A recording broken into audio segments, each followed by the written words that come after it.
Hi everyone, let's go ahead and get started with the NumPy data types. You can create array with the predefined data types. Earlier we had seen some arrays creation, but we did not define any data types while we were creating these arrays. But you have options to provide the data types while creating these arrays. If you pass a d type as I, that means integer. If you pass it as a b, that is boolean. Otherwise you can pass as unsigned integer, that value which ranges from 0 to unsigned integer range. Let me see it, I don't exactly remember. Int range, the value starts from these are the unsigned integer 0 to 65 or 0 to this one, depends the number of bytes we are using. Then we have a float, a complex float, time delta, the time delta where you have a difference of time to define, a date time variables or object.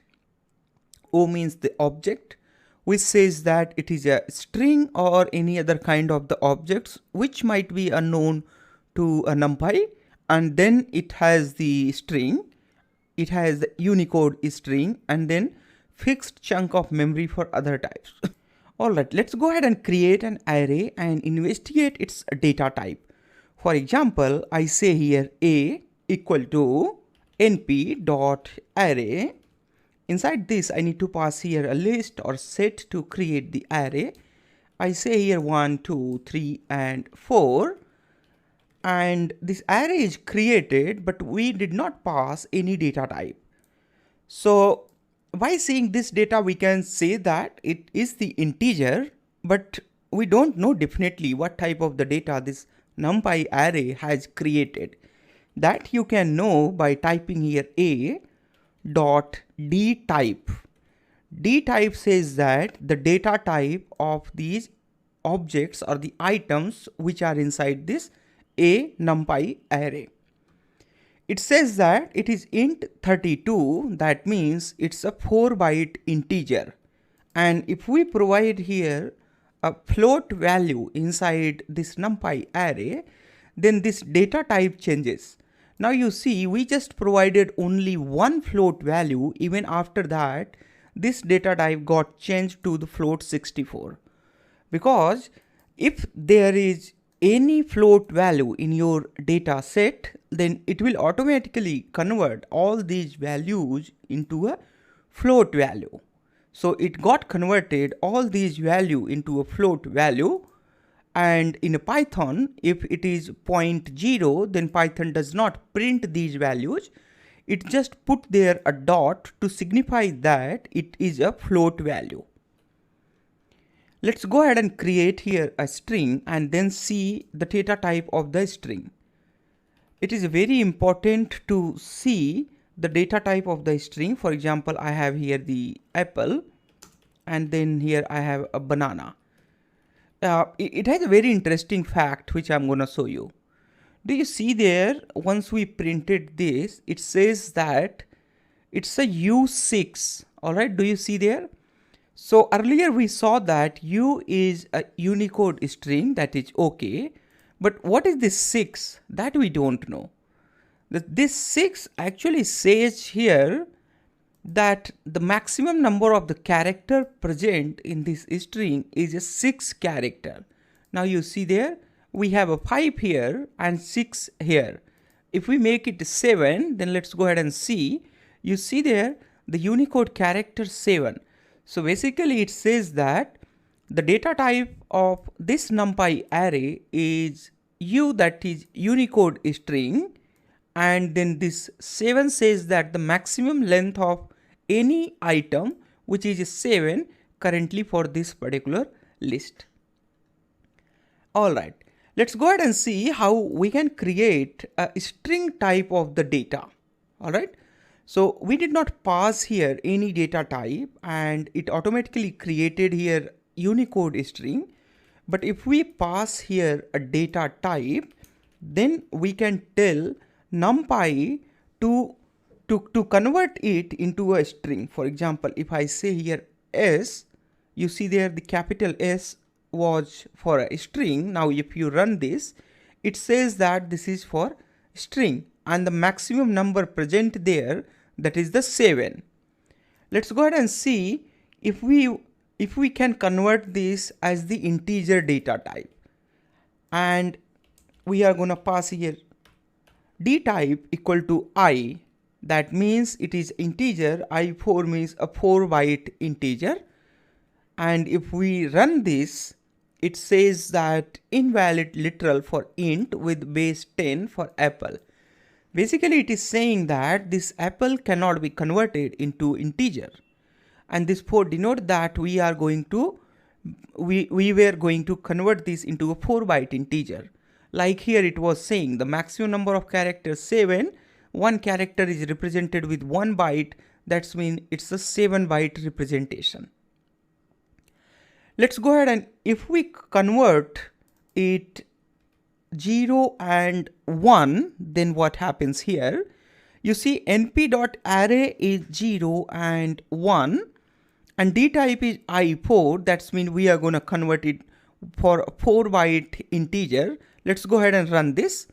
Now you see there this got converted into an integer and we can print here the data type of this array, which is int 32. Alright. So with the help of d type, you can control the data type of the generated array. Let's go ahead and provide here f, which denotes a float. Now you see there this 0 got converted here into a float and then this got converted here into a float value as well. What happens if there is 0.0 something like this and we want to convert it into a float? It works perfectly here. And if I try to convert it into an integer, this does not work, because if you have seen previous lectures where I taught you a crash course for a Python, in that I told you there, if you have a float string and you want to convert that into an integer, then you cannot directly convert that into an integer. You need to first convert that into a float and thereafter you can convert that float into an integer. That means to get it converted into an integer, you can simply type here a dot as type and then here you need to pass here I, which is integer. So whenever you have a float string, you need to first convert it into a float and then convert back that float into an integer. Let's go ahead and try to convert now this integer value b equal to something like this. If we have, let's go ahead and convert back this to a float. You can simply write here as type f, that is float. You can simply type here s, which is actually a string. You can simply type here u, which will say that it's Unicode string, and 11 says that it got converted with the 11-byte string. All right, 11-byte Unicode string. All right, and this one also got converted with the 11-byte Unicode string. Let's go ahead and convert this with the boolean, and if you convert it here bool, that is the boolean. A 0 says that a false for a boolean and 1 means it is true. You can also convert in a string by typing here str, which is actually a string there. Str is a Unicode string there. All right. Let's go ahead and see if you have array, then how you can sort your array in ascending and descending order. For example, you have array a equal to np dot array. I'm gonna just create here 1, 22 and some random numbers here. All right. This random number, I want to sort it into ascending order. It's pretty much simple. You can simply write here a dot sort. Then this a will be sorted. The result will be placed here into a itself. Then you can print a. Now you see that the a is sorted into ascending order. Ascending order is that where you get the low value first and the high value at the last of the index. But what happens if I ask you to sort this into a descending order? There is no parameter to pass in a NumPy to sort it into descending order.